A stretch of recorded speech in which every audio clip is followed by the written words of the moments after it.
Hello বন্ধুরা, আজকের গল্পের নাম কৃষক ও সাপ। প্রাচীর চীনের এক ছোট শান্ত গ্রামে লিউ নামে একজন কৃষক বসবাস করতেন। লিউ ছিলেন অত্যন্ত সহজ সরল দয়ালু। সে শুধু তার পরিবারকে ভালোই বাসত না, বরং প্রকৃতির প্রতিটি ছোট বড় প্রাণীর প্রতি তার গভীর মায়া ছিল। তার মতে পৃথিবীর প্রতিটি প্রাণীর বেঁচে থাকার অধিকার আছে। সে নিজের অভাব সত্ত্বেও বনে ক্ষুধার্ত প্রাণীদের খাবার দিত। একবার সেই গ্রামে নজিরবিহীন তুষারপাত শুরু হলো।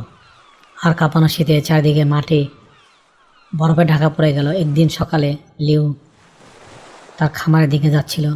পথে সে দেখল একটি সাপ বরফের উপর পড়ে আছে। তীব্র শীতে সাপটি জমে শক্ত হয়ে গেল। তার শরীরে প্রাণের কোনো স্পন্দন প্রায় নেই বললেই চলে। সচরাচর মানুষ সাপ দেখলে ভয় পায় বা মেরে ফেলে, কিন্তু দয়ালে লিউ ভাবল, আহা, এ প্রাণীটি শীতে মারা যাচ্ছে। আমি যদি একে উষ্ণতা না দিই তবে মনে আর বাঁচবে না। লিউ সাপটিকে পরম মমতায় করিয়ে নিল এবং তার জামার ভিতরে বুকের কাছে রাখলো, যাতে শরীরের উষ্ণতায় সাপটি প্রাণ ফিরে পায়।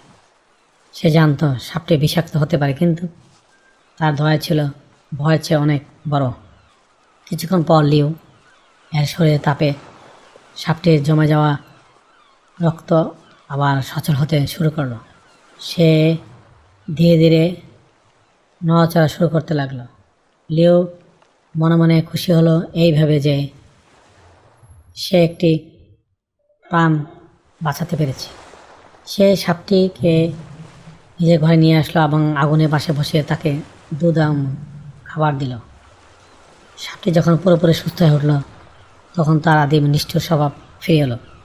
সে ভুলে গেল যে এই মানুষটি তাকে নিশ্চিত মৃত্যুর হাত থেকে বাঁচিয়েছে।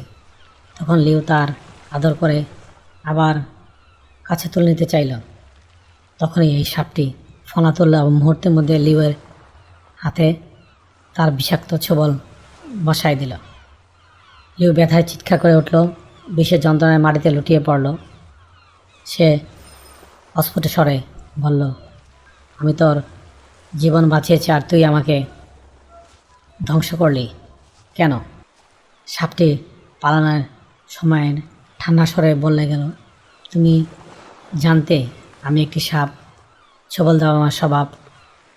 আমার জীবন বাঁচানোর জন্য ধন্যবাদ, কিন্তু আমি আমার প্রবৃত্তি বদলাতে পারি না। লিওর প্রতিবেশী ছুটে এলো, তাকে সুস্থ করার চেষ্টা করলো। লিও মৃত্যুর মুখ থেকে ফিরে এসে গ্রামবাসীদের একটি বড় শিক্ষা দিল।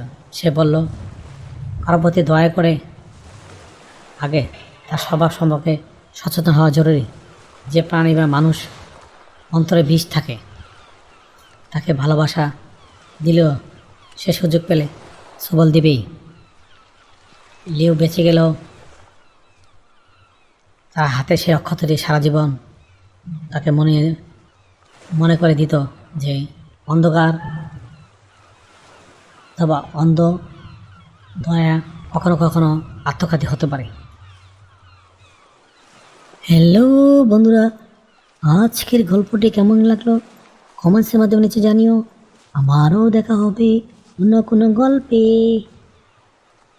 Thank you for watching. Please subscribe.